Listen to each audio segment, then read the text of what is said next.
hindi kayo sumusuko sa ilang pagsubok na ito na inyong kinakaharap, ay walang malalim na magiging problema. Okay? Para bang andito talaga yung pagkapit nyo sa isa't isa. May ilang bago guys sa inyong koneksyon.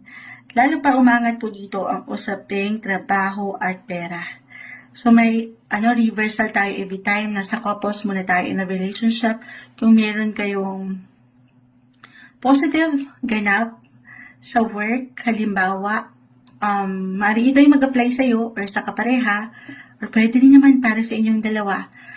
Merong positive tayo nakikita dito. May kaugnayan sa trabaho, pera, at travel, guys. Kung saan ay hindi lang kayo, syempre, ang magliligayahan, pero maambunan din kayo ng biyaya kasama